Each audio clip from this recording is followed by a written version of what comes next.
Hey Red Raiders, it's Mansi, and in today's video, I'm going to be giving you guys some tips slash bits of information about Red Raider orientation so that you guys are more prepared for your orientation and you guys sort of have a general overview about what to expect during that time. I've also added a lot of useful links down below in the description in case you guys need more information or have any questions about the stuff that I'm talking about. But if you can't find answers to your questions on the links or in this video, you can definitely comment them down below and we'll try our best to answer them to the best of our ability. But with that being said, I hope you guys enjoyed this video and let's get on with it.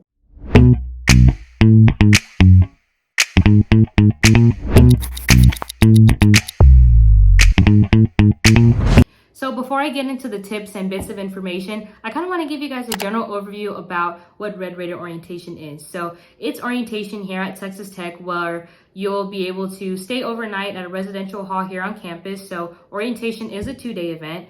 And when you get there, you and your parents will go to the residential hall, drop off your luggage in your room, and then you guys will go to the student union building where you guys will get an introductory presentation, and then you two will actually split off. So there's an orientation for the students, and then there's also a parent or a guest orientation as well. So they provide different perspectives of Texas Tech and just the college experience that you guys will be going through together. So you guys will split off for a little bit. Y'all will be able to reconvene later that day if you like, or you can just do it the next day. While your parents off are at orientation, you're going to be going to different info sessions. You're going to be asking current members any questions you may have, meet new students that are in the same orientation session as you as well. And then you'll be able to live overnight at the residential hall and you'll be able to explore the rec and the leisure pool, which I highly recommend checking out because it was so much fun when I did my orientation last year. So yeah, the main thing I just wanted to emphasize there is that it is a 2-day event. You as a student are living on campus, but your guest has to find overnight accommodations off campus.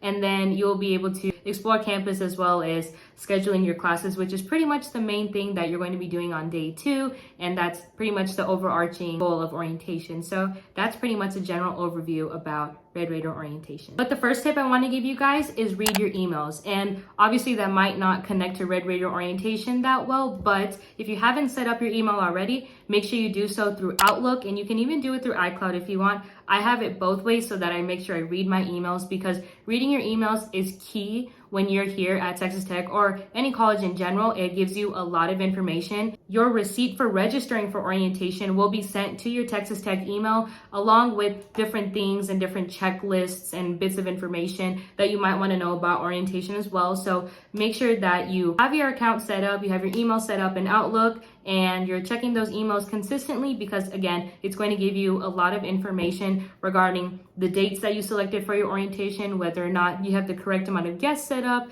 etc. So just making sure that you have all your information in check by consistently reading your emails is a good way to ensure that your orientation goes as smoothly as possible. So definitely read those emails. The next tip I have for you guys is to check your registration holds. So registration holds, as it says in the name, prevents you from registering for classes, which, as I said, is the goal of orientation, is to schedule your classes so that you can hit your first day of classes going and it's pretty smooth and seamless as possible. But if you don't complete your registration holds and you don't submit the documents that you need to, you're not going to be able to schedule for those classes, and it can kind of make your orientation session more stressful and a little bit more bumpy instead of having that smooth and seamless transition into university. So there can be different registration holds such as PSI testing, making sure that you're scheduling those if you need to and taking those exams. It could be vaccine records, making sure you're uploading your meningitis vaccines, things like that. And it can also be completing your online modules, which is super important. Again, when it comes to reading your emails, they're going to send you online modules through your email that you have to complete. It's almost like taking a driver's license lesson online before you get your driver's license. It's kind of like completing those little modules that you have to complete before you actually get your permit. It's kind of the same thing. So you need to complete your modules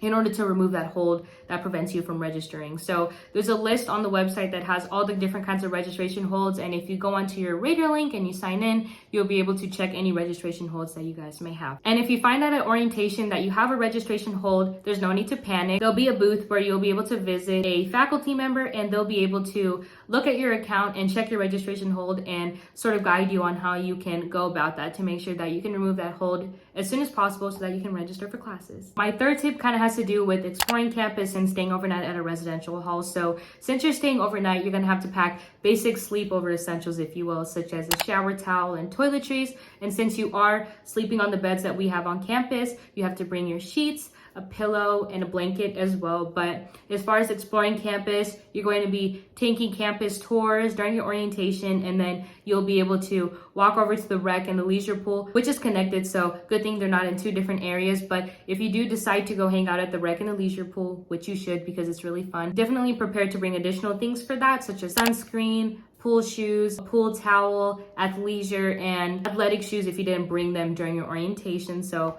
make sure you guys are well prepared. If you visit the links that I've put down below, they have some recommendations, and they also have a checklist of items that you guys should bring to your orientation. So definitely check that out, and just make sure you're prepared to explore campus on your own and stay overnight by yourself. My fourth tip is kind of challenging, but it's to get out of your comfort zone and actually introduce yourself to people. And I know that can be daunting. It was especially for me because when you go to orientation, you are splitting away from your parents, and it always seems like some people already came with their friend groups and people already have their people that they know. So when you're kind of alone and isolated, it's kind of daunting and it's a little scary, but getting out of your comfort zone and learning how to introduce yourself to new people is a good thing to learn when you're entering college, just because you get to know new people and you never know who you're going to meet. And I know some people that I met at orientation I actually had classes with, and we met up during welcome week at Tech, which is basically your first week here at Tech when you move in, and they have a bunch of different activities on campus. So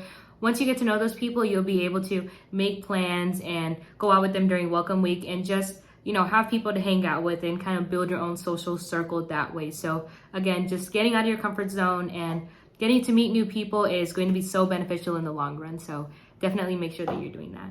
And my last tip for you guys is once you're done with orientation, I definitely recommend checking out Red Raider Camp. And if you don't know what that is, it's a camp that's outside of Lubbock that's led by the university, and the camp counselors are older Tech students. And what they do is they hold outside activities, friendly competitions among the groups, and you just get to know more about Tech traditions. You meet Raider Red. You get to get some inside scoop about different things at Tech and just get that student perspective before you actually get on campus. And when I first heard about it, I was super hesitant. I didn't want to go out to a camp that was 4 or 5 hours away from home for a few days, but my mom finally convinced me, and on the last camp date, I went to the last session, and I don't regret going to Red Raider Camp at all. I met some of the people that I still now hold contact with, and when I attended some of the largest lectures I've ever had, I actually was able to spot out some of the people that were not only in my Red Raider Camp team, but just in the whole camp in general. And I was able to do class with them, meet up during exams that were in the evening, and just sort of have those kind of people to rely on. And I even still meet people from camp in my dorm, or when I'm going to my car, or even when I'm walking to the library, I've met my camp counselors. So having those connections is really good and kind of gives you a step up when it comes to coming to campus and knowing people and just having a smoother college transition. So I definitely recommend that you check out Red Raider Camp and attend if you are able to, because again, it's going to give you that insider scoop on what to expect. It gives you a leg up on Tech traditions, like some of the songs that we sing during football and basketball games, and you get to meet a lot of new people, which is always beneficial, especially when you're coming to college for the first time. So yeah, and those are pretty much some of my tips and bits of information about Red Raider orientation. I hope you guys found this video useful. If you have any questions, make sure to check out the links I have in the description, and if you can't find the answer to that from this video or those links, make sure to comment them down below and we'll reply to them to the best of our ability. But other than that, make sure to like this video and subscribe to our channel. We upload every Thursdays during the summer and every Tuesday and Thursdays during the year. I hope you guys have a great rest of your summer and a smooth sailing orientation. And if you guys decide to go to Red Raider Camp, I hope you guys have a lot of fun and you're able to meet a lot of different people and hopefully establish some connections with them. But other than that, I'll see you guys in the next one. Bye.